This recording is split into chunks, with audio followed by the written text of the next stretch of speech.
Bom, eu acho que a minha história, ela começa com 19 anos, 18 anos, quando eu vou para o México e começo a estudar música. E então, por 3 anos, eu estudo música, estudo violão lá. E quando eu volto para cá, o México eu morava no Distrito Federal. É um agitadíssimo lugar. E a minha vida como músico iniciante era super agitada, era muita coisa acontecendo e eu fazendo muita coisa, mesmo sem saber muito, mas estava no meio do pessoal da música contemporânea e tal. Eu tive a oportunidade de tocar até num dos grandes teatros lá do Distrito Federal, uma orquestra de violões para a esposa do presidente. Tinha 2 anos de violão, mal sabia fazer as coisas, mas, enfim. E quando eu voltei para cá, aí tudo parou. Né? Eu queria continuar estudando, e então eu pensei em fazer o vestibular para música, aqui na UFPB. Só que eu tinha que esperar um ano. Eu cheguei já depois do vestibular, no início do ano, e só poderia fazer vestibular depois desse tempo, no final do ano seguinte. E comecei a estudar para o vestibular, mas sentia muita falta de mais alguma coisa. Então que eu comecei a pensar, né? Bom, já não tem grupo que me interesse, porque a minha ideia era participar de grupo de câmera, era trabalhar com jazz. Eu gostava muito de jazz, estudava por minha conta jazz. Eu estudava violão clássico, na verdade, mas eu queria tocar mais jazz, com um grupo de câmera, uma coisa mais world music. Na época não tinha ainda esse conceito de world music, mas era por aí que eu queria fazer. E, por coincidência, quase em frente à minha casa, nessa época a gente morava no edifício Passarga, ali na Epitácio Pessoa, e quase em frente ao prédio tinha um estúdio de dança. E eu via da minha janela, eu via o pessoal fazendo aula lá embaixo. Aí eu digo, rapaz, sabe o que? Já que eu não consigo, no universo da música, alguma coisa a mais, quem sabe se eu fizer dança, vai aumentar minha sensibilidade, vai pelo menos trabalhar um outro lado meu para eu poder ser um músico melhor. Inclusive, uma coisa interessante, na minha cabeça, eu estava tão empenhado em ser um bom músico que eu andava assim, né, com a barriga para fora, porque para mim um bom músico tinha que ser barrigudo. Aí, bom, então eu desci lá e perguntei que tipo de dança que ensinava e tal, e tinha lá jazz. Aí eu digo, pronto, é exatamente o que eu estou precisando. Vou aprender a dança jazz e vou ser um músico também, melhor músico de jazz. E comecei a fazer aula, mas quando terminou a primeira aula, fiquei assim. O professor foi Oldmar, era o professor. E professor, eu pensei que a gente fazia aula com música jazz. Não, meu filho, olha, é essa música mesmo que é da aula de jazz. Mas não é muito legal não. Mas enfim, eu continuei fazendo, e antes dessa aula de jazz tinha a aula de balé. E inclusive nessa turma faziam aula já, eram bailarinos, né? Maurício Germano, Nilma Matias, Iguatemi Lucena, Ranieri Maia, e tinha, acho que Rai também fazia aula nessa turma. Tenho a impressão que ela já fazia, eu não sei se ela entrou depois, mas eu acho que ela já fazia aula nessa época. E eu achava muito legal os exercícios, a sequência do balé, eu achava como exercício, achava muito interessante a maneira como se fazia. Não gostava do balé em si, mas gostava da aula. E aí eu pedi para trocar. E aí comecei a fazer balé. Mas com acho que 2 meses de eu fazendo a aula de balé, aí Oldmar avisou a gente que ele estava indo embora para o Rio de Janeiro. Ele e Nilma. Na época eles não eram casados não, mas estavam sempre juntos. E aí eu disse, bom, então tá, também não vou procurar mais nada de dança, porque não me interessa muito não. E aí parei, ele fechou lá a sala que ele tinha. E nesse período também, nesse período curto que eu fiz de balé, foi exatamente o período que Nilma se acidentou, que foi numa aula que a gente estava, que ela depois de um giro, ela bateu no espelho, o espelho veio para cima dela, ela foi segurar e o espelho cortou aqui o tendão, né, do pulso. A sorte foi que ela ficou segurando aqui e ainda conseguiram puxar, mas ela levou muitos anos para recuperar a movimentação da mão. Era muito esquisito, assim, ela era linda dançando, mas sempre estava com a mão meio diferente. Então, parei, não procurei mais. Uns 2, 3 meses depois, aí Iguatemi, Mica, passou por mim na rua de carro, aí me reconheceu na rua, parou assim, disse, olha Guilherme, Oldmar voltou e ele está formando a companhia de dança do Espaço Cultural. O Espaço Cultural era recém-inaugurado na época. E ele está chamando você. Aí eu disse, olha só, ele está me chamando. Porque, certo, ele viu alguma coisa legal, né? E eu fui lá para fazer. Tinha muita gente participando dessa audição, mas claro, todo mundo foi aceito, inclusive porque, né,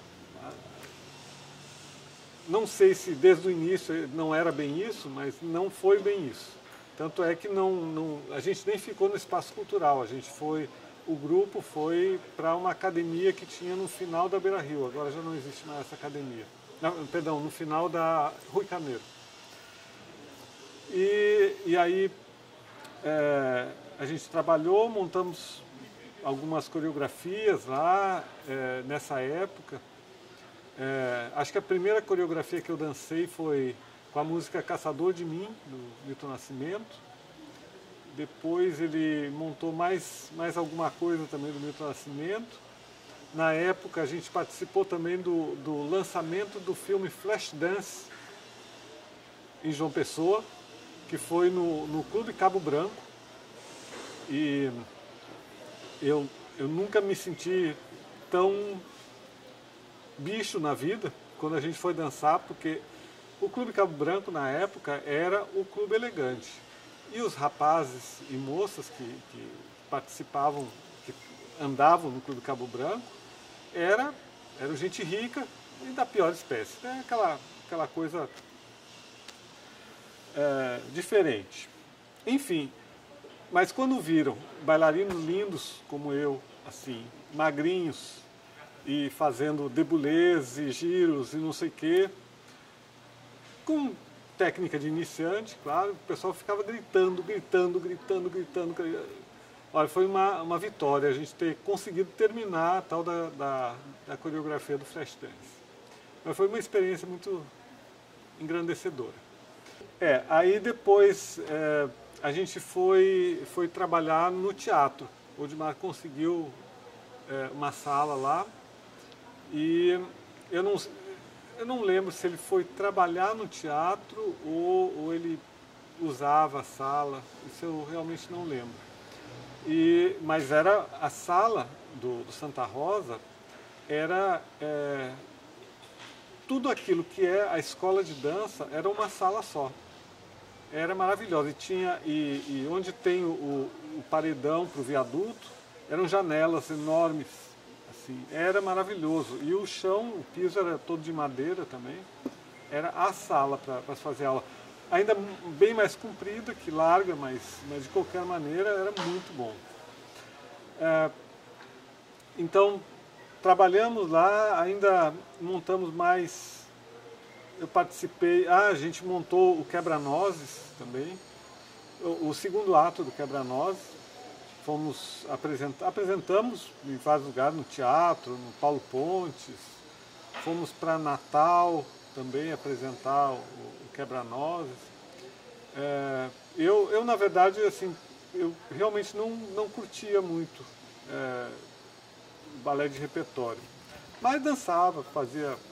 porque eu realmente gostei de dançar, de estar dançando.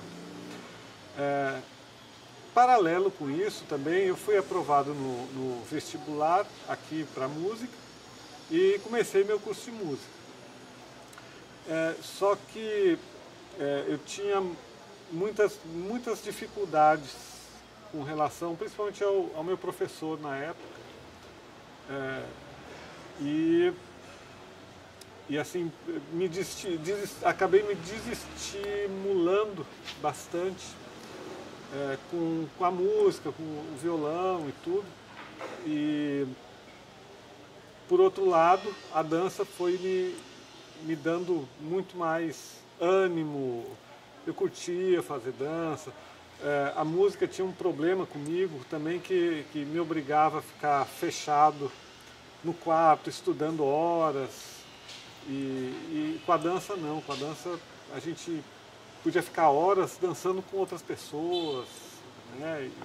E vendo um dançar, os outros vendo. Então era um ambiente que me agradava muito mais. Nessa época, então, aí a gente soube, na verdade, Arcila, que dançava com a gente também, avisou que ia ter audição para um espetáculo no Espaço Cultural, que era o Caldo da Cana, né, com coreografia de Rosa, a produção de Fernando Teixeira, a música de Carlos Anísio. E a gente ficou assim, animado, né, com uma outra possibilidade de dançar e tudo, e principalmente porque iam pagar a gente. Eu nunca tinha, não me lembro se tinha recebido, mas eu acho que não, nunca tinha recebido dinheiro para dançar. E aí a gente foi fazer a audição, passamos, tanto eu como ela, e depois que a gente passou, foi aprovado, tudo, a gente fazia uma ginástica danada. A gente ia fazer aula com o Odimar, eu acho que era, não me lembro, mas era assim, o início de noite, a aula dele, eu acho que 6 ou 7 da noite. E antes de terminar a aula, a gente saía correndo, o pai de Arcila nos levava lá para o Espaço Cultural para pegar a aula já começando de Rosa e já o ensaio depois. Ainda teve, nesse ínterim, ainda teve tinha uma coisa que estava eletrizando todo mundo lá no Caldo da Cana, que era a escolha da primeira bailarina, que ia fazer a moça, né, que ficou entre Arcila e Estela Paula. E aí foi assim, difícil, porque na verdade eram dois estilos completamente diferentes, mas acabou ficando com a Arcila, porque eu acho que na época Estela se machucou no pé, teve alguma coisa assim, e acabou se decidindo, a Arcila ficou com esse papel. Os outros papéis eram mais ou menos definidos, eu fiquei como o líder operário. E aí, nessa história da intensificação dos ensaios, tudo, a gente teve que tomar uma decisão e não fomos mais para Odimar e ficamos só no ensaio do Caldo da Cana, que já era era bastante trabalho. A gente recebia por mês, mas a dedicação era bastante. Na verdade foi uma oportunidade única. Depois disso, em dança, eu acho que acho que não chegou a existir uma produção desse tipo, que era toda patrocinada pelo Estado, era também para a abertura do espaço cultural, né, que na época tinha muita verba indo para tudo que se fazia lá no espaço. Bom, então nessa história dos ensaios, a gente também ensaiava muito no palco. Inclusive tem uma coisa interessante lá no palco do Paulo Pontes, que originalmente aquele palco não era assim, né? O palco ele tinha uma ligação, na verdade era um palco só, do Paulo Pontes ao cinema. Né? Era uma coisa só, tinha duas portas anti-chama, corta-fogo, que poderiam ser levantadas ao mesmo tempo e um mesmo espetáculo poderia ser visto das duas plateias. E, além disso, ainda tinha uma outra porta imensa, também de ferro, corta-chamas, que dava para a praça. Então, em algum momento, poderia haver um espetáculo que tivesse plateia no Paulo Pontes, no cinema e na praça também. Que eu saiba, isso nunca foi usado. E ainda teve um problema com relação à acústica.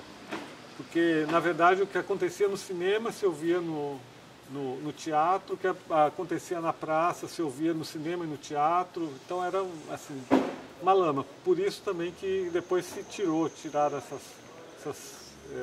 portas imensas e passaram o cimento lá. Acho que no cinema tem um isolamento acústico também por causa da orquestra.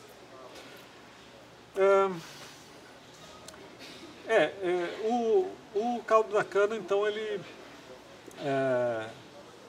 tinha muita gente participando.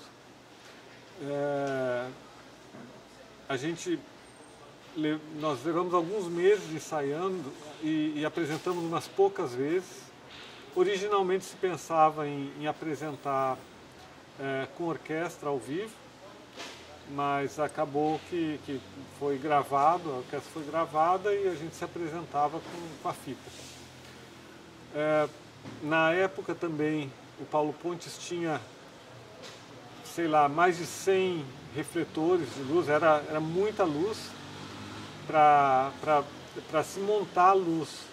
O que normalmente se fazia, tanto o Caldo da Cana como os espetáculos que a gente fez depois, Rosa fazia muito isso. A gente, depois que terminava o espetáculo da noite, pelas 10, ela ia para lá, passava a noite toda montando luz, para no outro dia de manhã poder fazer um ensaio com luz. Porque além de ser muitos, as varas, elas eram motorizadas, que era novidade na época também, só que quando levantava, ela levantava assim, muito lentamente, muito lentamente. E aí quando chegava lá em cima, o pessoal trepava lá para poder terminar de afinar. Então ficava que talvez 20, 25 metros de altura ali, para ficar lá trepado afinando. O Dimar era assim, eu só fiquei na dança por causa dele. Né? Ele era uma pessoa que entusiasmava você a dançar. Então isso é um grande valor dele e para mim foi muito importante. Se não, eu seria músico, caixa de banco, eu seria qualquer outra coisa, menos dançarino. Ele tinha coisas que a mim pessoalmente não me agradavam, porque eu queria outro tipo de dança, que é exatamente essa coisa com relação à montagem de espetáculos de repertório, e isso não me interessava pessoalmente, mas as apresentações que a gente fez, as viagens e tudo, mostraram que ele era assim, muito companheiro, né? Ele é muito estimulador das pessoas que dançavam. Tinham algumas coisas assim, porque ele sabia, por exemplo, que o grupo era um grupo que estava começando tudo. Então, quando ele fazia a divulgação dos espetáculos, ele também misturava lá umas fotos de outros espetáculos e tudo, já para dar uma dourada na pílula, né? E eu, depois que a gente saiu, né, eu ainda mantive, sempre gostei de ver, às vezes ia lá ou na academia dele, ou na sala onde ele estivesse dando aula, para ir assistir aula, para conversar. Depois ele casou com Nilma, né? E na verdade eles sempre estiveram muito juntos, então foi muito natural esse casamento. Não sei, assim, não tem muito mais o que dizer, mas a última notícia que eu tive dele foi que ele foi para Portugal e tudo, e lá ele faleceu. E eu acho que exatamente por ele não estar e ter pouca gente lembrando o trabalho dele, é que ele não tem sido foco de homenagem, tudo é sempre muito relegado. E ele tem um papel importante. Hoje a gente tem aí a própria Denilce, foi aluna dele, tem outras pessoas também do balé, que hoje são professoras de balé, que vêm da escola dele. Então, eu acho que ele merece ter um lugar, assim, um reconhecimento que em princípio não tem. Na verdade,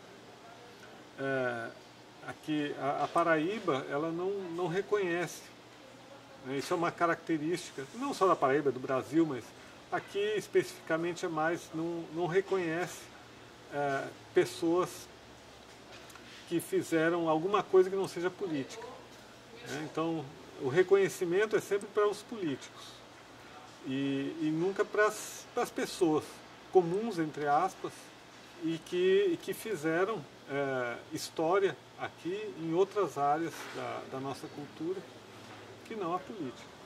Aí com Rosa eu a conheci então na audição para o Caldo da Cana e depois, enfim, no trabalho todo do Caldo da Cana. Depois, um pouco depois de estrear, de algumas apresentações, houve uma ruptura na equipe que fazia o Caldo da Cana, e alguns saíram, outros ficaram. Também na época me convidaram para ser professor lá da Escola de Dança do Espaço Cultural. E foi inclusive Lili, que era uma das bailarinas principais também, e depois saiu, que me convidou para dar aula. E eu tinha pouco tempo de dança, né? Mas eu disse, tá certo, então eu vou. E porque a ideia era que os bailarinos do grupo, eles dessem aula para ter algum dinheiro para poder participar do grupo. Mas, assim, um raciocínio meio diferente, né? A gente tem que trabalhar para trabalhar depois, mas na época fazia sentido para mim, eu era novo, tinha 20 e poucos anos e tudo era festa e eu queria ficar na dança, me interessava mesmo. Inclusive essa história é bem interessante que um tempo antes, ainda na época do Odimar, eu disse para ele que eu gostava muito de dança e que eu estava interessado em me profissionalizar e tudo. Ele assim, muito pé no chão, né? E vendo a situação que eu tinha 21 anos e tal, e estava começando a dançar, e aí ele disse, meu filho, olha, vamos fazer assim, vai estudando, vai fazendo suas coisas e tal, e paralelamente vai fazendo sua dança também. E que assim, foi muito bom. Mas depois, já lá no Espaço Cultural, já comecei a vislumbrar uma possibilidade de realmente dar aula, de estar trabalhando, estar ganhando algum dinheiro, e dançar também. Então eu dançava com todo prazer, de graça, e trabalhava, né? O trabalho era da aula. Então, depois dessa ruptura, o grupo que tinha dançado e que ficou passou a se chamar Balé Espaço. E aí Rosa era a diretora do grupo e coreógrafa, e também diretora da escola de dança. E com ela a gente montou muitas coisas. Rosa tinha uma diferença com relação ao Odimar, que isso me agradava muito, que era menos rígida em termos técnico-mecânico, e mais musical, né? Então essa musicalidade, esse corpo mais fluido e tudo me interessava mais, e eu gostava muito disso no trabalho com o grupo. Na escola, eu acho que ela administrava muito bem, ela conseguiu organizar com a então diretora do espaço, a presidente do Espaço Cultural, que era a Giselda Navarro, que a gente recebesse. A gente tinha um contrato no Espaço Cultural que no título do contrato era assim, o meu, assessor para assuntos de administração geral nível 7. Tá? Mas o que eu fazia era dar aula de dança. E aí eu recebia o que seria hoje, porque isso era um contrato que se chamava contrato emergencial. Na época, esses contratos de emergência era para o pessoal que sofria da seca lá no sertão e abria estrada. Tá? Então eles faziam esses contratos, mas muita gente aqui também era contratado. Não era uma maneira do governo manipular as coisas sem concurso, tudo. Então, só que a gente recebia na época, eu acho que com esse contrato seria o que é hoje 150, 200 reais nesse contrato. E aí ela conseguiu com Giselda que o que entrasse na escola de mensalidade fosse também uma parte repassada para a gente.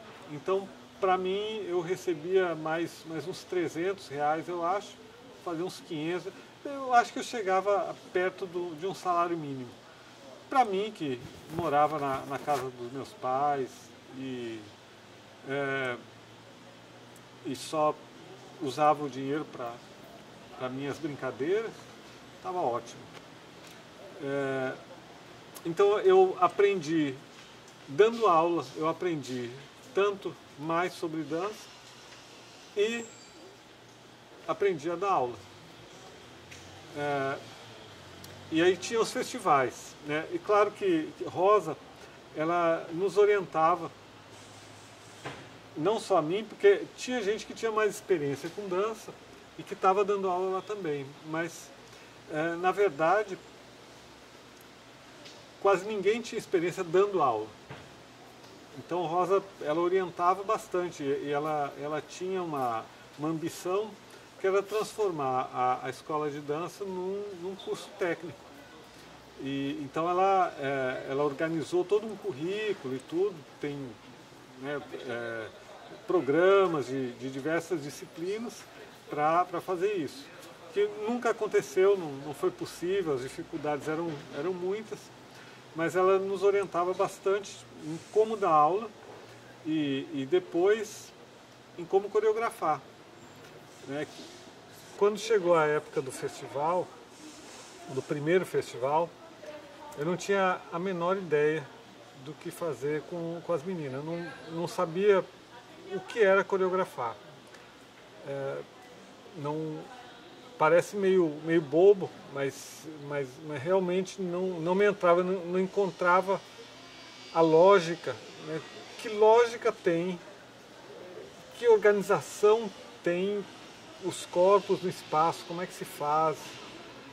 E então eu fui atrás de Rosa, né? E Rosa, como eu tinha dito, ela sempre foi dando dicas, ela sempre orientou a gente, me orientou na hora de dar aula. Então, por exemplo, chegou um momento, antes de falar do festival, chegou um momento que eu comecei a dar aula para as meninas de ponta. Eu disse, Rosa, como é que eu vou dar aula de ponta se eu também não sei como é que é?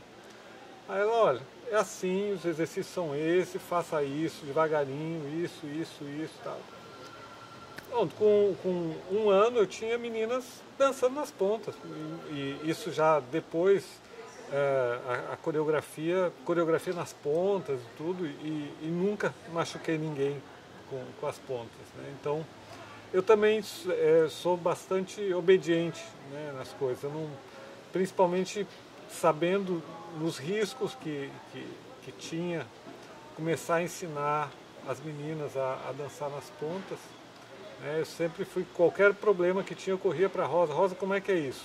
Não faça assim, assado. Então, foi ótimo isso. Com relação à coreografia, quando eu a procurei, ela disse, vamos ali no barzinho, sentar numa mesa, tomar uma Coca-Cola, que eu vou te explicar direitinho. Então, lá, quando a gente chegou, ela me deu uma aula sobre o espaço cênico, sobre o palco, como trabalhar no palco, como pensar em agrupações de dançarinos e bailarinas, como fazer os deslocamentos dessas bailarinas, diagonais, frente, trás, os lados, como pensar no tema, como desenvolver o tema em cima do palco, em cima da música. E olha, acho que não passamos de 1h30 ali conversando. Quando eu me levantei, eu já disse, bom, eu acho que eu sei como é que faço, acho que dá para montar.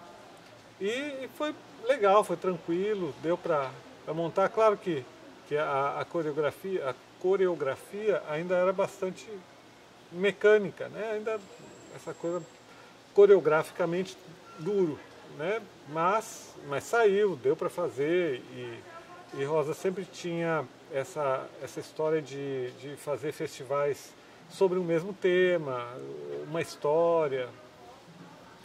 Então, a partir dali eu comecei a me interessar mesmo por coreografia. Eu comecei a perceber que era uma área que eu poderia desenvolver mais, que tinha espaço. Nos festivais seguintes, eu comecei a ficar também com alunas mais adiantadas. A gente montou um espetáculo que ficou muito bonito, que foi o Mágico de Oz. A minha turma, as minhas meninas, ficaram com a maior parte dos papéis principais, tudo, e foi muito legal, muito bonito. Aí nessa época tinha Rosane, Georgina, que eram duas irmãs que dançavam. Quem mais estava nessa turma? Eu só lembro dessas duas.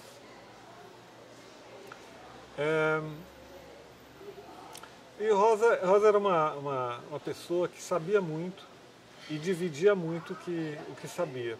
Então a gente podia conversar muito com ela.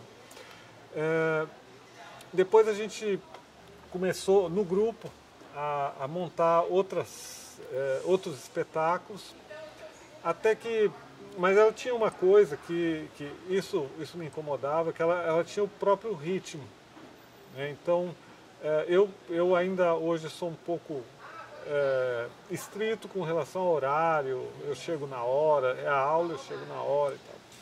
Então houve um período que eu chegava, aí o pessoal estava lá conversando. Então eu passava direto, ia para a sala, começava a me aquecer para na hora da aula e ensaio eu já está quente, já está preparado.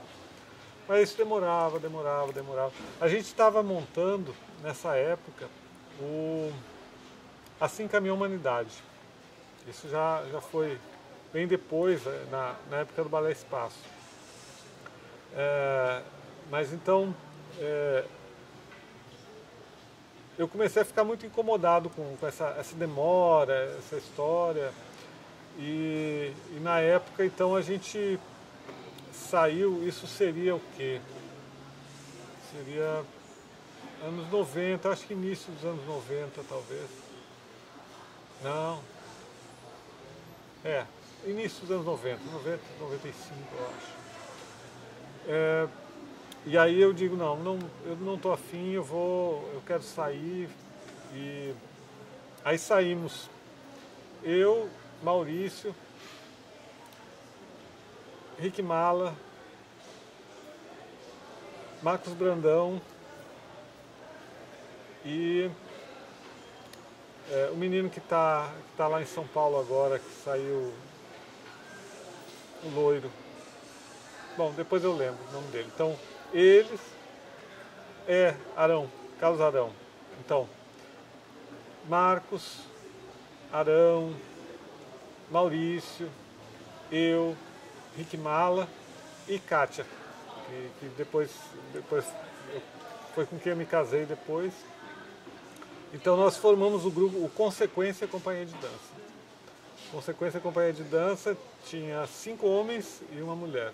Uma coisa sem igual em lugar nenhum, acho que no Brasil, porque também na época não tinha muito homem dançando. Aí a gente chegamos a montar 2 coreografias, que apesar da gente ter saído do grupo, a Rosa continuou dando força. Né? Quando a gente mostrou um espetáculo que eu fiz, que chamava Gilda, em cima de um conto do Carlos Drummond de Andrade, aí ela elogiou, fez comentários e tal, então a gente tinha um relacionamento muito bom. Depois, quando eu voltei, acho que eu fui para o mestrado, aí todo mundo voltou de novo para o grupo e aí terminou a montagem, né? Então se montou. O nosso grupo durou talvez um ano. A gente alugava uma sala, limpava a sala, lá na praia, era a Academia de Socorro Cirilo, que é professor aqui em Educação Física. Então, aí o pessoal voltou e terminou a montagem do Assim Caminha a Humanidade, que é um espetáculo lindíssimo, acho que das melhores coisas que a Rosa já fez. É isso. Na época que eu estava lá na escola de dança, no Balé Espaço, eu ouvi falar de uma especialização em coreografia que tinha na Universidade da Bahia. E me interessei, fui para lá, fiz as provas, fui aprovado, e aí casei com Kátia para a gente ir para Salvador. Então passei um ano lá fazendo essa especialização, que era uma especialização teórico-prática, bem mais prática que teórica, exatamente porque eu estava muito animado com esse negócio de coreografia. E lá, eu anteriormente eu tinha terminado o curso de música aqui, que também é o bacharelado, é um curso muito prático. E lá, apesar de ser um curso que ainda privilegiava muito a parte prática, tinha uma área teórica que passou a me interessar também. Então, lá eu comecei a estudar Laban, a parte de metodologia que isso sempre tem, que era interessante, a parte de história da dança, de entender um pouco mais a dança que se faz hoje, naquela época. E aí, quando eu voltei, depois de um ano, voltei para o espaço cultural, para a escola, mas um pouco depois, isso foi em 89, e aí um pouco depois, no final, em 91, aí Eleonora Montenegro, que era professora aqui do curso de Educação Artística, e a gente já se conhecia, ela passou lá na escola de dança, não sei porquê, mas aí a gente se encontrou e ela disse, olha Guilherme, vai ter um concurso lá para o departamento. E eu acho que você se encaixa perfeitamente para isso, que é um concurso na área de dança. Aí eu digo, rapaz, isso é ótimo. Eu sou filho de professor universitário né, e nas circunstâncias que eu estava, na época eu estava ainda casado e inclusive a Kátia já estava grávida. Eu digo, rapaz, esse negócio está difícil, porque eu recebia uma miséria lá no espaço cultural, que inclusive já tinha trocado de governo e tal, e a gente já não recebia mais complemento, a gente se virava com os trocados que o Estado nos pagava. Aí eu digo, eu vou nessa. E estava ainda embalado com a história da especialização. Inclusive, depois que eu voltei na especialização, eu ainda, para não perder o vínculo com a academia, eu ainda fiz algumas disciplinas como aluno especial em comunicação, que eu gostava. Inclusive, quando eu terminei a especialização em Salvador, estava abrindo o mestrado em comunicação na UFBA. E eles estavam fazendo o concurso para a primeira turma. E eu me inscrevi nesse concurso porque o que eles estavam propondo era um curso muito aberto, bem interdisciplinar e tal. E aí eu propus um projeto de análise do movimento nas propagandas de televisão. E fiz as provas, fiz a entrevista e foi aprovado. Só que o problema é que, como o curso era novo, não tinha bolsa. Eu ainda tentei, eu conhecia uma professora lá que ainda disse, olha, eu posso conseguir algumas turmas para você dar aula. Mas não eram suficientes para me sustentar e a minha esposa da época. Então eu não tive como ficar lá e fazer o curso de comunicação, o mestrado. Então voltei e comecei a ver as possibilidades. E surgiu isso, né? Inclusive assim, eu tenho a sorte das oportunidades irem surgindo na hora certa. E eu comecei a estudar, então, para o concurso. Era muito amplo esse concurso, assim, tinha que ser um super professor que entendia de todo o universo da dança, na prática e na teoria. Então era história da dança, danças populares e folclóricas, era técnica de balé, técnica disso, era assim, o programa era um universo. Mas eu estudei, procurei estudar direitinho. Quando cheguei, tinham 8 candidatos ao todo, que era bastante. E aí a gente fez a prova escrita E na prova escrita, o ponto que caiu era a dança contemporânea. Então, aí tranquilo, que era uma coisa que eu gostava, que era na Bahia a gente tinha batido bastante nessa área. Então eu escrevi muito, né? E em concurso eu sou daqueles assim que eu começo quando começa e eu só paro quando termina. No último segundo eu terminei. E no outro dia, o resultado ia sair no dia seguinte. Quando eu cheguei lá, eu tinha sido o único a ser aprovado na prova escrita. Aí eu digo, bom, já estou com o pé dentro, mas ainda teria a prova didática. Eram 10 pontos, só tinha um ponto que era um problema para mim, não um probleminha, era um problemão para mim, que era danças populares folclóricas. Então, sorteei o ponto, danças populares folclóricas. Eu digo, pronto, me lasquei, eu vou morrer na praia porque eu não sei, não tenho a menor ideia o que é que eu vou dizer aqui, como é que eu vou fazer essa aula. Aí eu poderia chamar alunos, chamar pessoas para participar da aula. E foi o que eu fiz. Eu chamei gente com quem eu tinha trabalhado já e sabia que qualquer coisa iam segurar a onda para fazer essa aula didática. E virei à noite, porque aí é pro dia seguinte, sorteio de manhã para 24 horas depois você dar aula. E aí para falar tudo bem, agora para dar a aula, né, eu teria que dar uma aula de danças folclóricas, era complicado. E eu fiz um exercício lá, dei uma enrolada. E claro que a banca percebeu que era enrolada, porque a banca também já me conhecia e sabia que não era minha área. Mas acho que foi uma enrolada boa.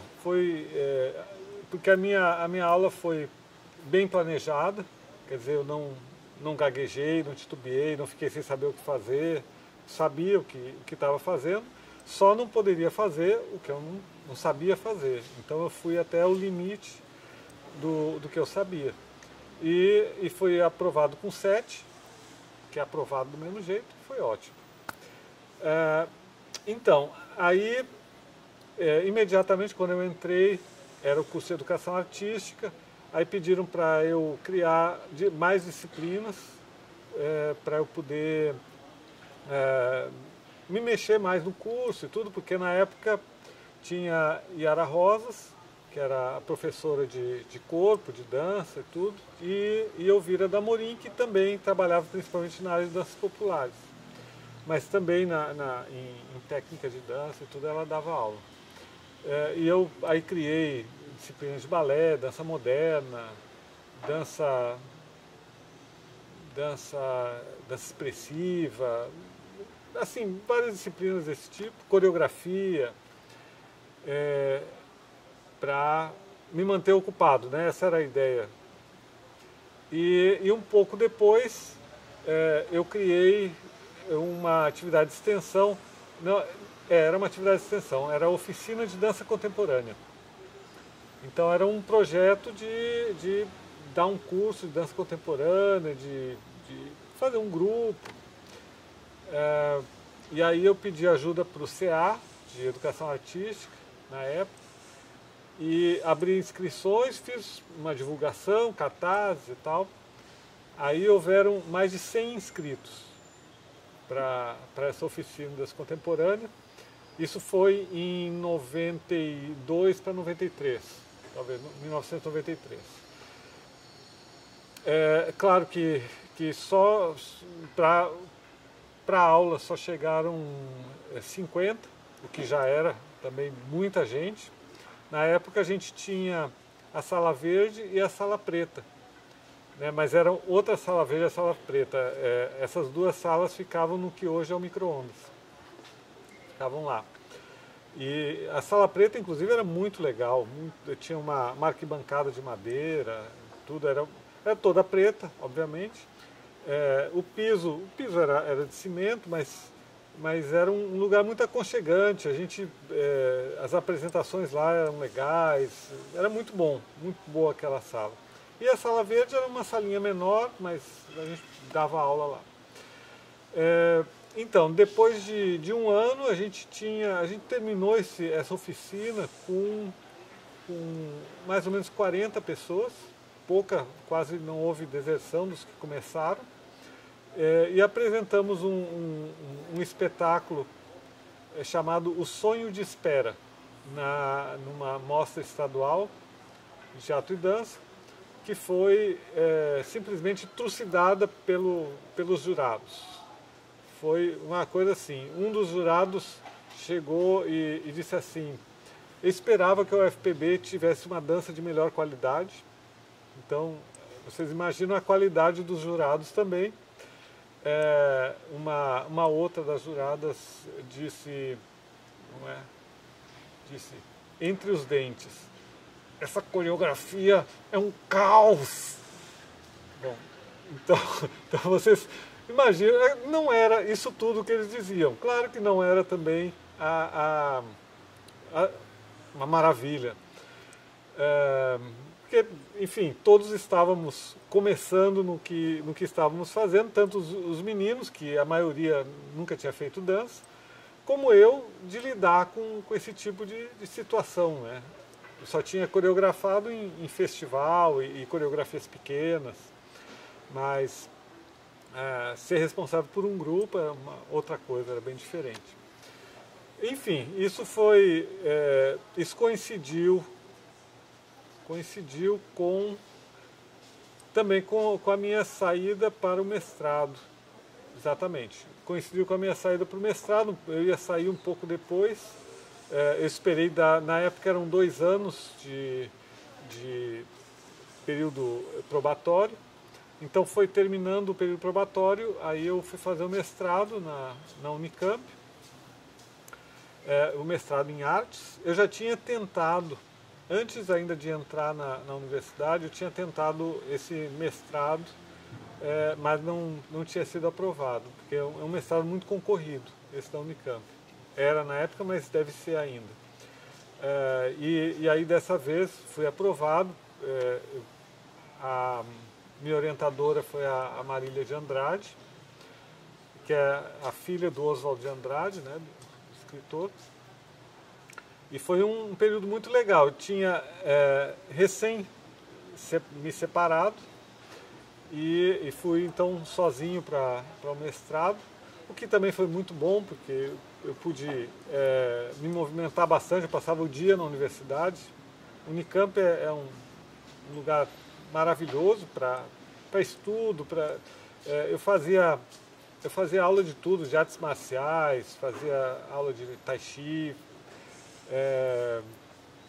de dança também. Dança foi mais difícil, por incrível que pareça. Eu consegui fazer aula de dança porque o pessoal ficava, não dá para,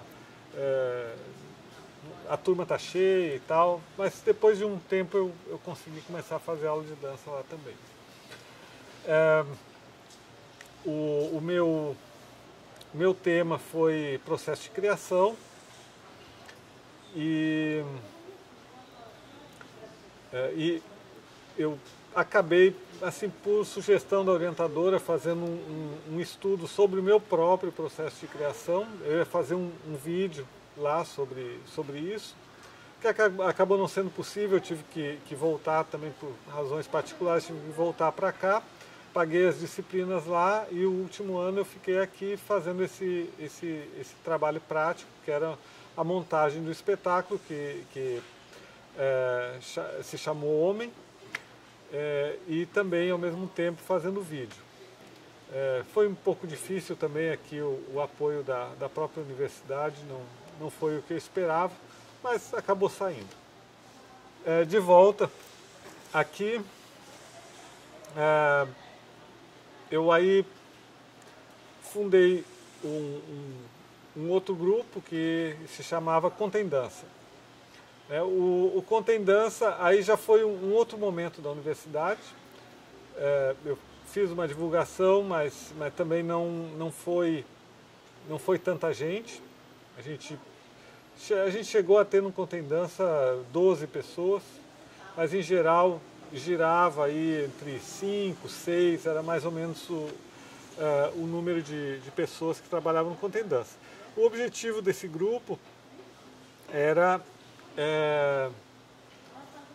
trabalhar com os próprios recursos individuais de cada um. O que cada um já tinha no corpo, a gente, através do estudo de Laban, a gente ia desenvolvendo as respectivas possibilidades. Inclusive, Rafaela participou e várias pessoas, Antônio Deol foi membro permanente do grupo, enfim, tinha diversas pessoas que hoje ou estão ainda na dança ou estão no universo da arte e de vez em quando a gente se encontra, já querem voltar e tudo. Foi um momento muito legal. A gente montou algumas coreografias. A nossa primeira coreografia se chamava Algodão.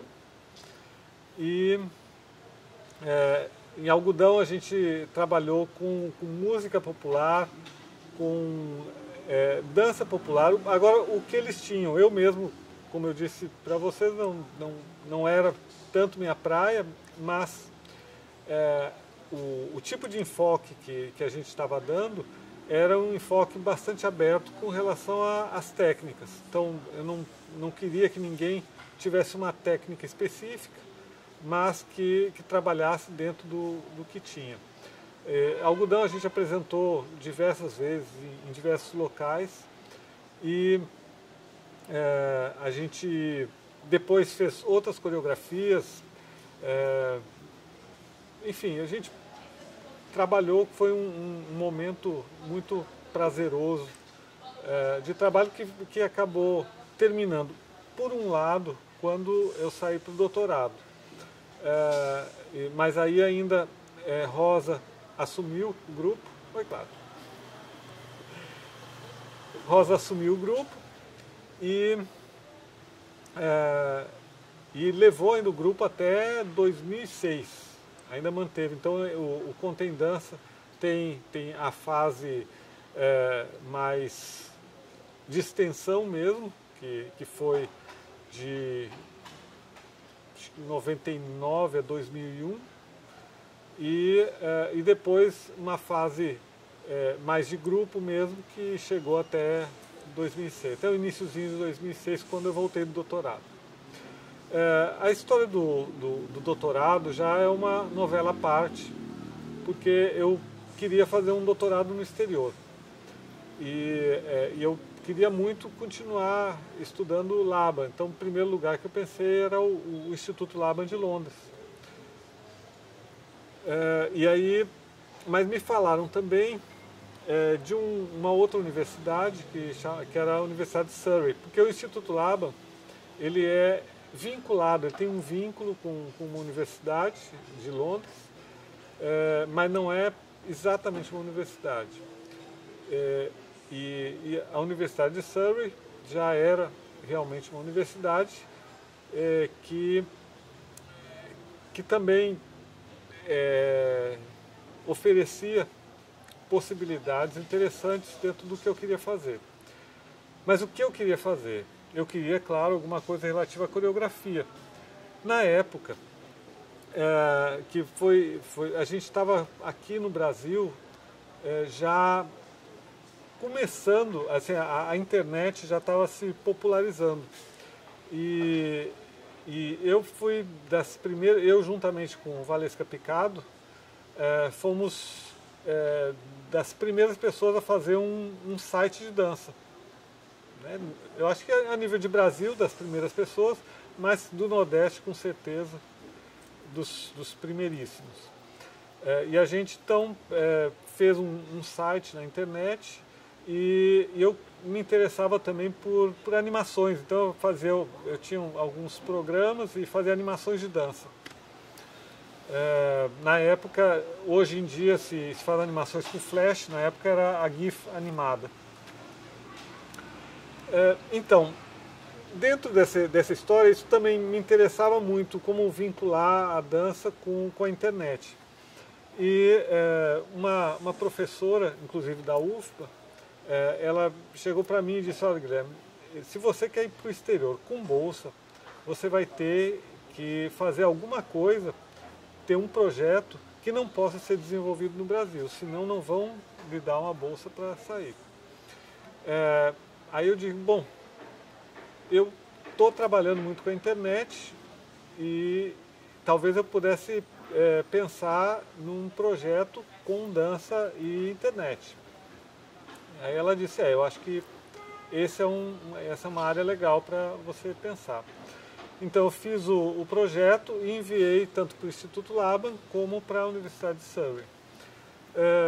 Lá, as respostas do Instituto Laban foram sempre assim muito reticentes e sem muito interesse.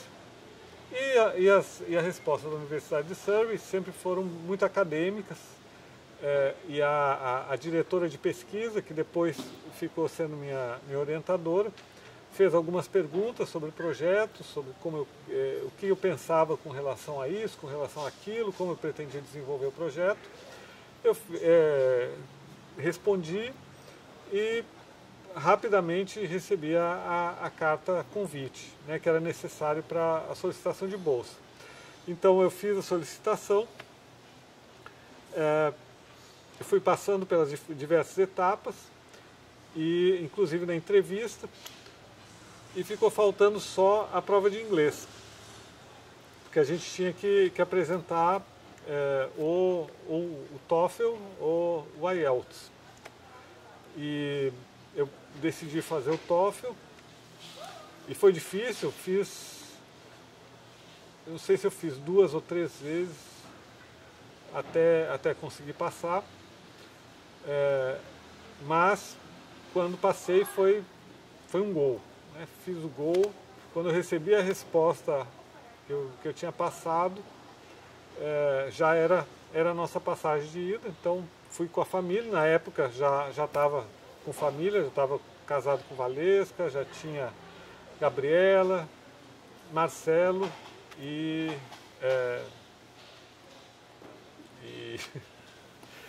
Peraí, corta aqui. Tem que levar meu filho, eu esqueci o nome do outro filho. Do Marco.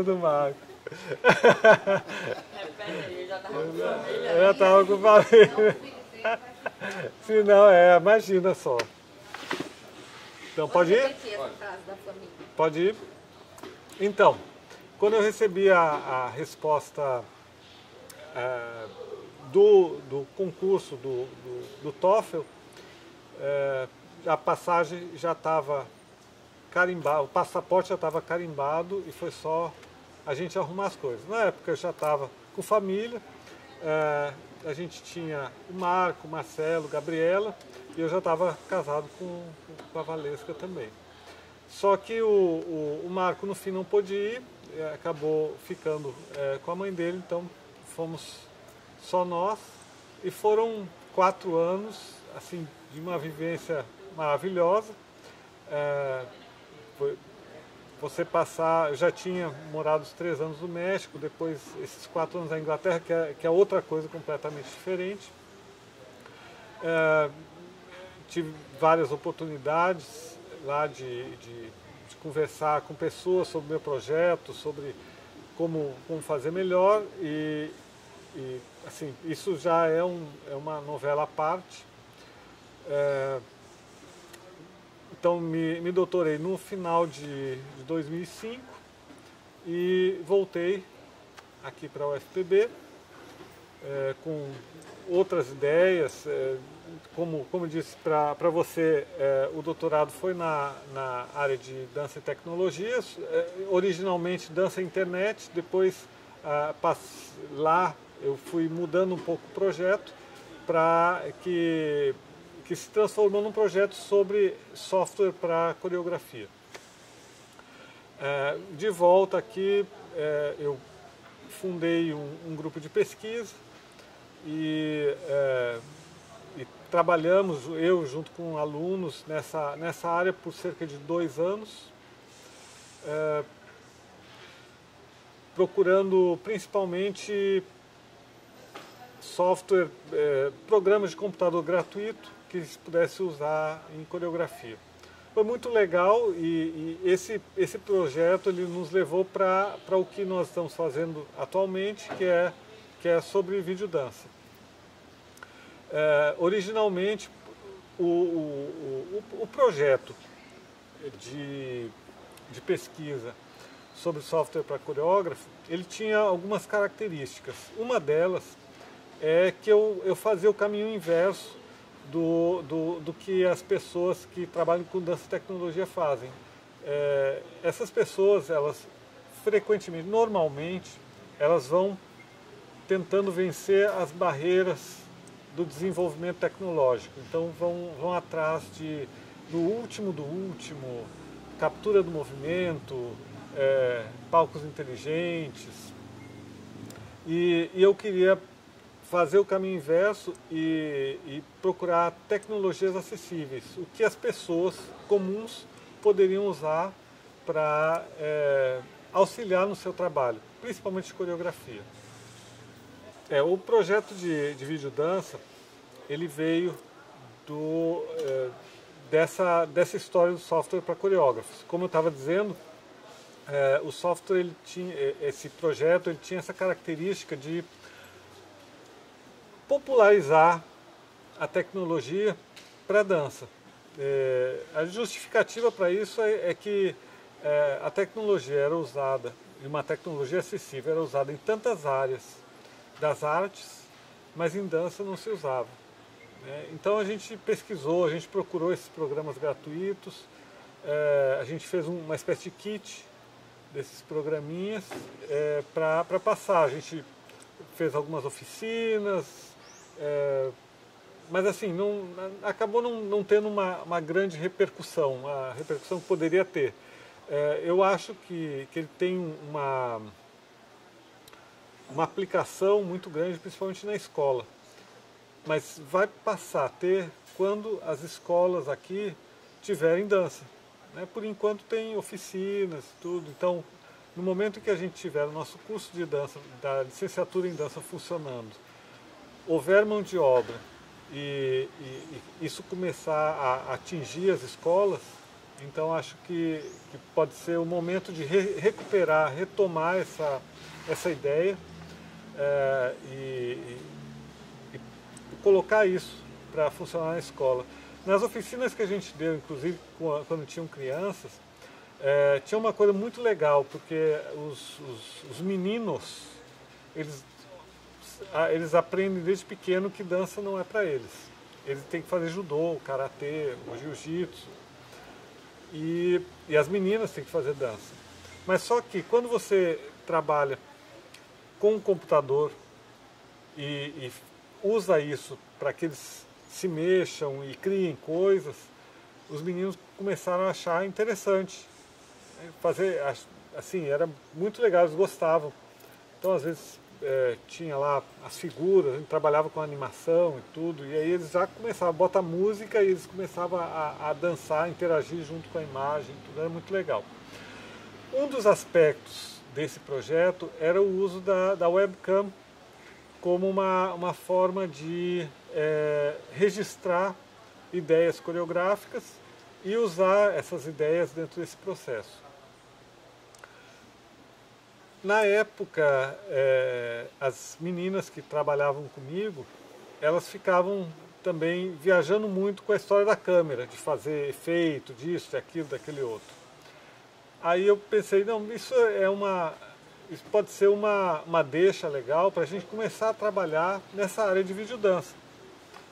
E aí a gente começou um projeto novo de estudo sobre videodança, que a gente chamava videodança de bolso, usando câmera de celular, a câmera doméstica.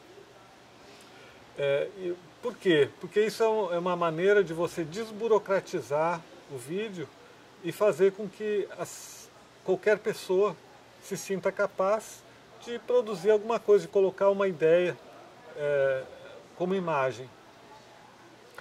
Esse projeto também a gente trabalhou por 2 anos, o Videodança de Bolso, que chamava Videodança de Bolso e Laban. Por quê?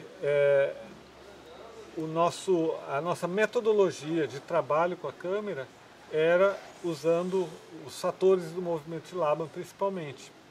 Então a gente pensa, eu digo pensa porque a gente ainda trabalha com essa filosofia, a gente pensa ver a câmera como um outro performer, com o olhar de alguém que dança também com a pessoa que está na frente desse olhar.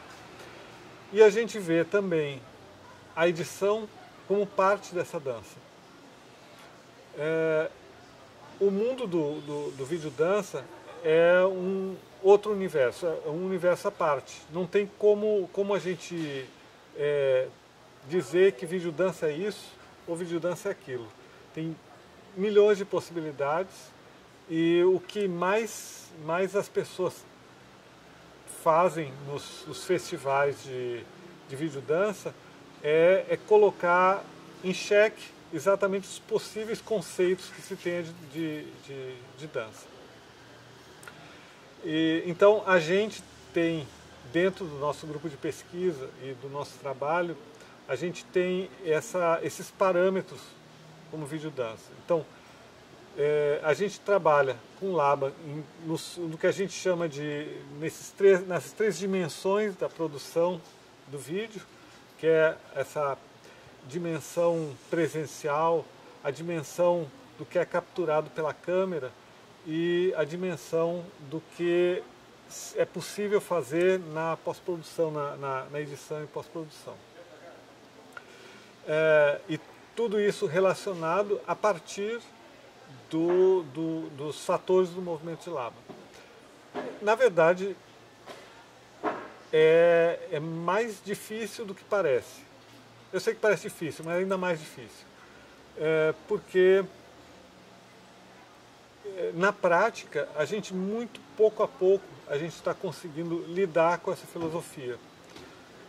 Uma das coisas principais é a própria cultura que todos nós temos em termos cinematográficos e de vídeo.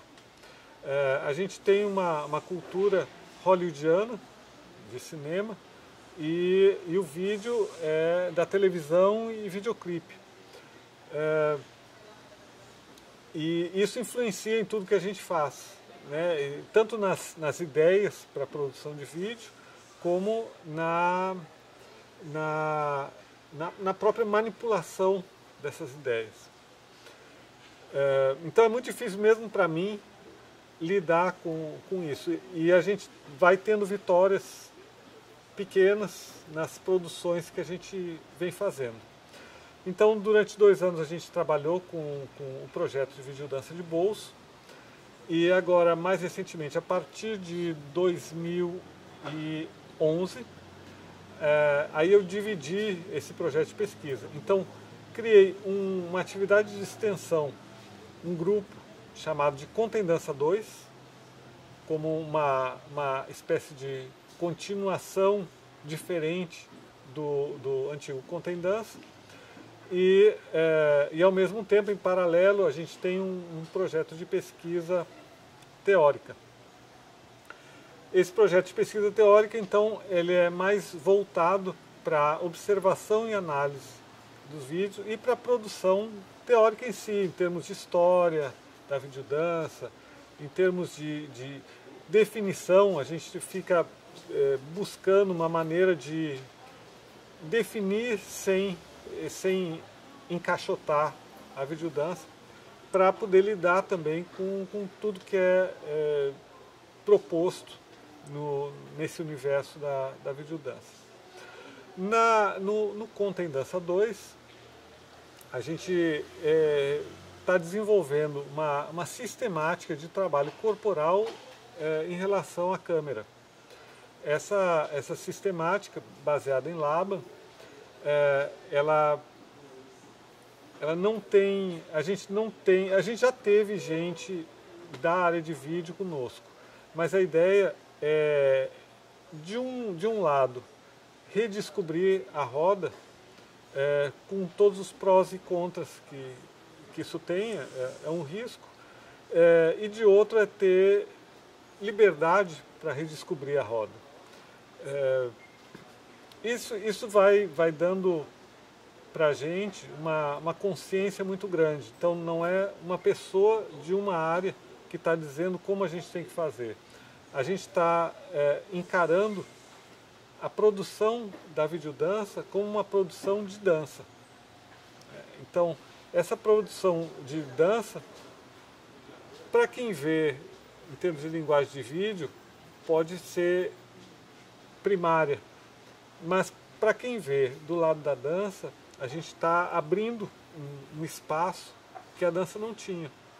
Normalmente, o pessoal que produz videodança, eles fazem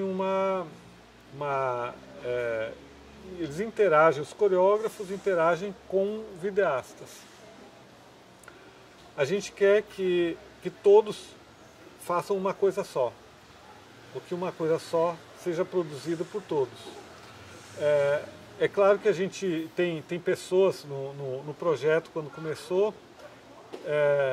Esse projeto quando começou era eu, tinha uma professora e alunos. Eram alunos do curso de teatro em geral, que não tinham nenhuma familiaridade nem com dança, nem com vídeo, mas estavam lá para fazer videodança. E aí foram aprendendo. A ideia é que todo mundo também edite, também trabalhe com a câmera e também faça performance. E alguns deles se dedicaram mais tudo e puderam lidar melhor com essa parte principalmente de edição. Agora, quando a gente criou o Contém Dança, a gente ainda está atrás dessa parte de edição. A gente, inclusive, agora, a gente está produzindo alguns vídeos de 1 minuto para que o pessoal comece a se exercitar em programas de edição mais simples, não profissionais, mas mais simples, para que eles possam integrar essas diferentes dimensões da produção da videodança.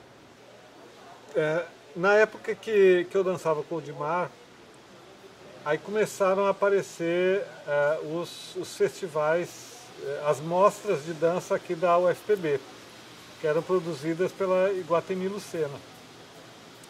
E a gente nós viemos, eu acho que talvez em um desses, talvez eu tenha vindo dançar com o Odimar, acho que sim. Mas essa mostra, ela ocorreu durante alguns anos e era aqui no ginásio da Educação Física. Quer dizer, era um espaço, na verdade, que os grupos da cidade tinham para mostrar o seu trabalho. E era muito legal nessa época, porque a cidade tinha grupos de balé, grupos de jazz, tinha grupos de dança contemporânea, duos, trios, tem grupos grandes, grupos pequenos. Então era muito forte o movimento de dança de todas as áreas. Depois, com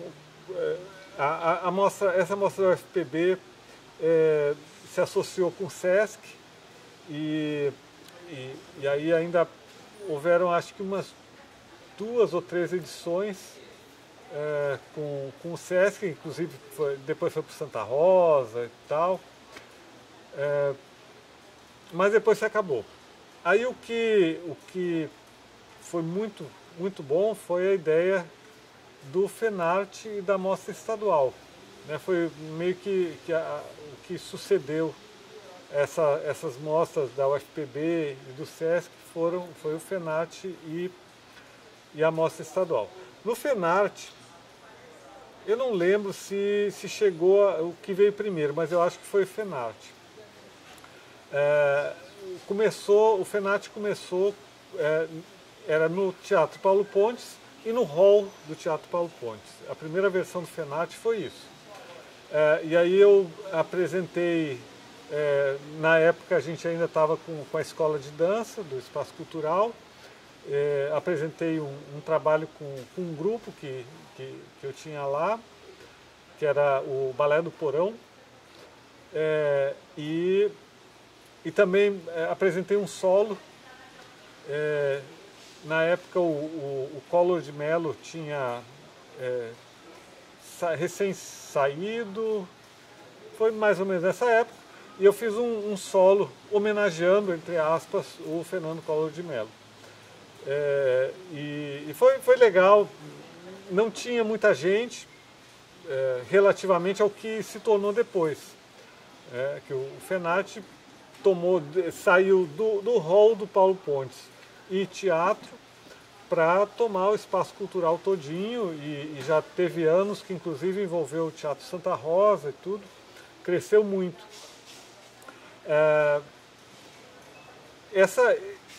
Os festivais passaram a ser um fim em si para a produção dos grupos e para inclusive formação dos grupos. As pessoas sabiam que ia acontecer a mostra estadual ou FENARTE, porque tinha uma seleção para participar da mostra oficial do FENARTE, mas tinha a mostra paralela. Então as pessoas já contavam com a mostra paralela como um espaço. Em geral eram espaços bons, ou se tinha tablados, ou se construía palcos italianos na Praça do Povo. Mas eu acho que cumpriu uma função muito importante para vazão criativa das pessoas de dança da cidade. A mostra estadual também, a mostra estadual sempre foi competitiva, então isso agitava muito a cidade também. Tinha sempre os jurados e tudo, e então a gente participou de algumas mostras e foi muito legal. Sempre houve uma preocupação com relação ao debate, a troca de ideias sobre o que se apresentava, sobre como se produzia, e isso foi muito bom. Agora, o que houve é que, ao mesmo tempo em que começou a se estimular muito a dança, especificamente, através dessas mostras e festivais, o investimento com relação a escolas de dança foi descendo na mesma proporção. Então, a gente tinha, antes, a gente chegou a ter a Escola do Teatro Santa Rosa, José Enoch no seu auge, a gente teve a Escola do Oldmar também no seu auge, a Escola do Espaço Cultural, e isso era muito bom. Mas com o desestímulo generalizado para essa parte de formação, as escolas foram fechando, algumas pessoas foram embora, o próprio a escola do Enoch não teve mais condições de sustentar, enfim, pela realidade como estava acontecendo, né? A dança já não era mais considerada parte da educação de uma moça de família, né? A moça de família passou a ver a academia de ginástica e o inglês como elementos essenciais para a sua formação. A família começou a ver isso. A dança já não. A dança passou a ter uma conotação mais não tão elegante, né? Então é isso, dos festivais e mostras. Guilherme, você poderia falar sobre a produção artística dentro da universidade? Se tem mais ou menos apoio, recurso, liberdade de criação, enfim, faz um paralelo entre a produção feita dentro do âmbito acadêmico e fora. E também dizer um pouco do papel da UFPB no fomento de dança de João Pessoa. Eu acho que a gente, a UFPB hoje, ela tem três áreas de atuação, três núcleos de atuação em dança muito fortes. Um deles é o Balé Popular, de Maurício Germano. O outro é o Imburana, Marcelo Bulhões.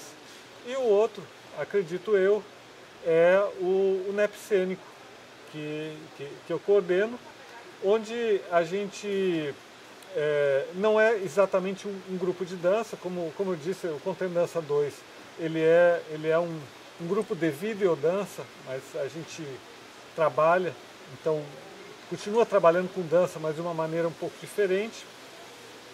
E o NEP Cênico, ele é um grupo de pesquisa dedicado à pesquisa em dança.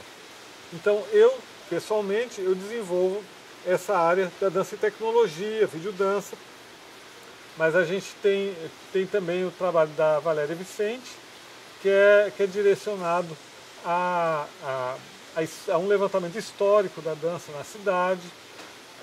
Ela também é muito interessada no trabalho no vínculo entre as danças populares e a dança contemporânea.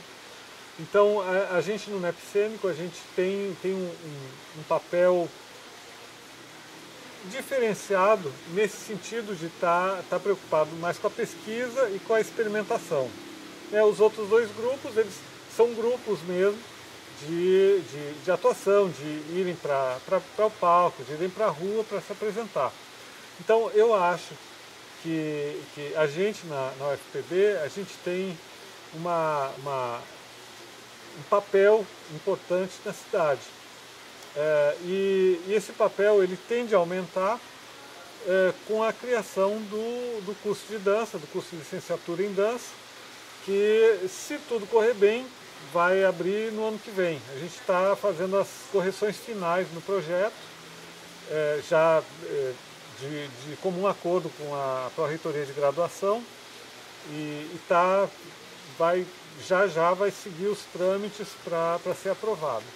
Então esses núcleos da universidade, eles têm uma influência grande, acho que crescente na cidade, mas a UFPB ela vai cumprir realmente seu papel dentro da cidade na área de dança, com a criação do curso de licenciatura em dança, que, se tudo correr bem, vai acontecer a partir do ano que vem. Nós estamos terminando o projeto, já está sendo revisado pela Pró-Reitoria de Graduação, e nos próximos dias ele já deve ser encaminhado para o que falta ainda dos trâmites burocráticos do curso. Então esse curso ele vai ter uma característica diferenciada, porque ele vai atuar, ele vai se dedicar principalmente às áreas de dança popular e dança criativa, e na relação da dança popular com a dança criativa. Isso é porque esse curso é voltado para as escolas, e a gente acha importante que nas escolas se trabalhe esses dois aspectos, o aspecto cultural, mas do lugar onde as crianças vivem, e o aspecto criativo, que a dança tem muito a contribuir nesse aspecto criativo. Isso sobre qualquer outro ponto positivo que a dança possa ter, como a consciência corporal, como a memória, como a observação, como o senso crítico com relação ao seu próprio corpo e os corpos que cercam você, como a relação com a música. Então tudo isso faz parte desse universo que a gente está propondo dentro do curso de licenciatura em dança. Eu não tenho um processo de criação, né? Eu tenho talvez uma maneira de encarar a criação, que antes de mais nada, trabalhar em conjunto com as pessoas, com quem está comigo nesse processo. Então, eu atualmente eu estou dirigindo dois espetáculos, um espetáculo de teatro e um espetáculo de dança. O espetáculo de teatro, eu tenho uma experiência de um outro espetáculo de teatro que eu dirigi e que eu acho que foi muito bom. Eu vejo a direção teatral como uma coreografia, onde a voz participa. Então, como é que eu trabalho? Eles têm, no caso do teatro, eles têm um texto, e com esse texto a gente vai desenvolvendo. Esse espetáculo ele chama Histórias. E aí tem 4 pessoas, cada uma vai contar uma história diferente. E essa história ela vai sendo dramatizada à medida que vai sendo contada. Então a gente vai sugerindo, vai vendo ideias, vai propondo encaminhamentos para cada momento. E aí, pela maneira como as pessoas vão respondendo a essas propostas, a gente vai organizando isso no espaço e no tempo. No espetáculo de dança, aí esse espetáculo, não é um espetáculo, é uma coreografia, no momento vai se transformar em espetáculo mais adiante. No momento é uma coreografia que chama Siroco, onde eu estou trabalhando com a companhia Lunai, dirigido por Kilma Farias. Aí o meu papel é um pouco diferente, porque na verdade a coreografia, como elas trabalham com um estilo que chama Tribal Brasil, e eu não tenho domínio sobre esse estilo, elas fazem as coreografias e eu organizo e proponho essa coreografia no espaço e a maneira dinâmica como essa coreografia ela vai acontecer. Aí também, esse tipo de processo, que não é impositor, ele é um processo que pode ser mais lento, porque ele vai depender também da compreensão das pessoas e de como a gente vai chegando aos poucos mais próximo em termos de diálogo. Então essa coreografia Siroco, ela é uma coreografia interessante, porque já mostra a consciência que as nossas discussões, principalmente em termos de Laban, que é a minha fundamentação é com quem eu dialogo o tempo todo. Então, o nível de compreensão que elas vão tendo desse novo encaminhamento que eu estou dando para a coreografia. Já no vídeo dança, que eu encaro como coreografia, como eu disse para você, eu vejo dança aí em 3 níveis. Então é quase como ver a dança. Aqui nós estamos num universo tridimensional e eu vou coreografar dentro desse universo tridimensional. Se eu penso em termos de videodança, então eu tenho que encarar 3 dimensões e mais 3 que envolvem essas dimensões. Então se torna ainda mais complexo para se pensar. Mas se você quer um sistema de coreografia, alguma coisa assim que sintetize a minha maneira de ver a coreografia, é isso, é diálogo, é proposta, resposta, reorganização, releitura, repensar e encaixando as ideias da maneira como a gente, de comum acordo, vai vendo isso.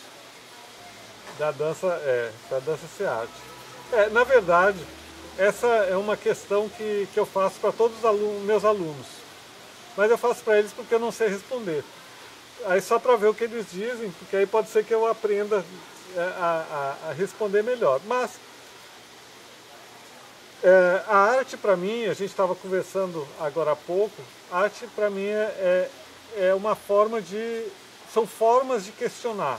Questionar uma realidade, questionar uma ideia, apresentar ideias ou realidades de uma maneira que tire você do centro. Então você pode ter uma dança menos questionadora, que tenha menos propostas, e essa dança vai estimular eventualmente algumas áreas da sua percepção, mas você vai ver agora e esquece ela depois, né? Não tem nada que vá provocar uma discussão a partir disso.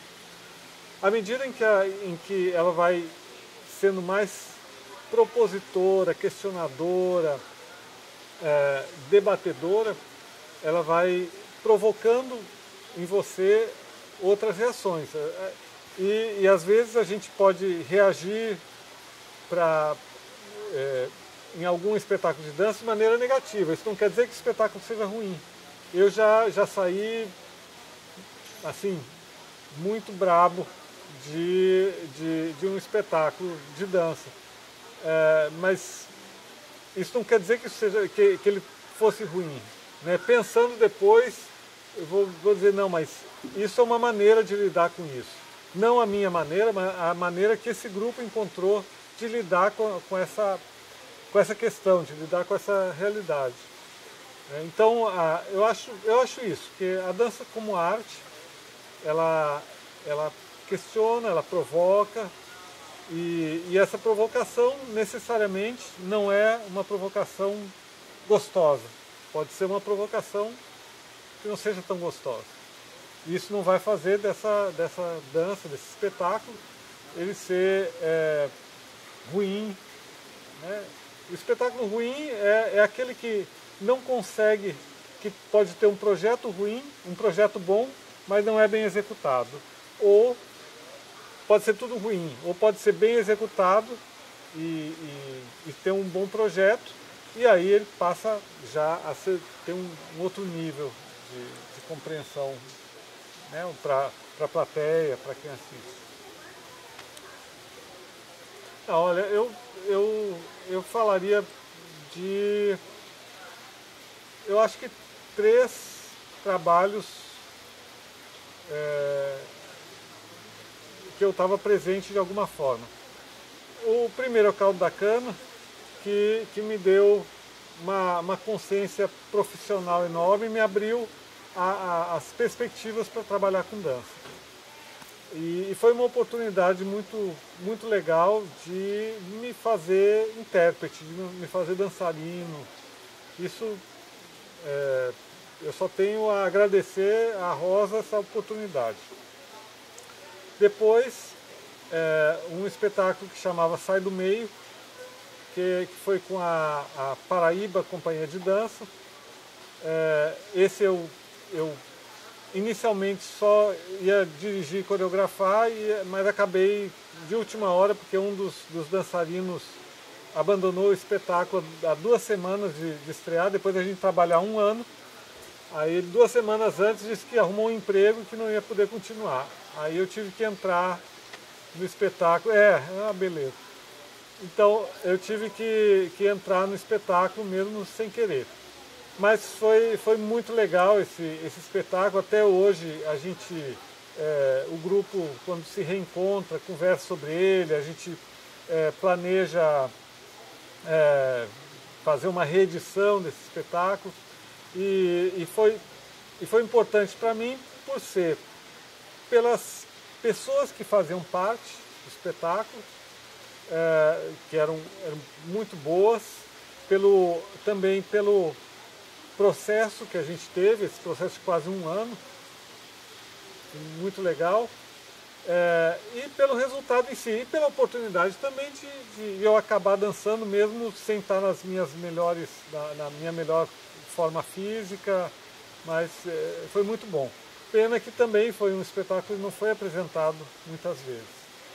E o terceiro espetáculo seria o Algodão, que foi o espetáculo inicial do Contem Dança, e que foi apresentado também várias vezes. Esse é um espetáculo assim, é que na verdade não é só algodão. O algodão ele simboliza esse momento do Contem Dança. A gente fez outras coreografias que eu gosto muito também, mas o algodão, como foi o primeiro, e a gente ficou apresentando durante muito tempo, ele representa para mim um momento legal de definição de uma nova trajetória na minha carreira, né, dentro da dança, como professor, como coreógrafo, que é tudo misturado, né? Professor, coreógrafo, dançarino, a gente acaba ficando misturado. Mas então esses três são como uma síntese assim da minha vida, e que está sendo complementada agora com esses trabalhos de videodança, mas esse aí ainda vai um pouco mais, e eu espero aí ter um quarto momento importante ainda um pouco mais adiante.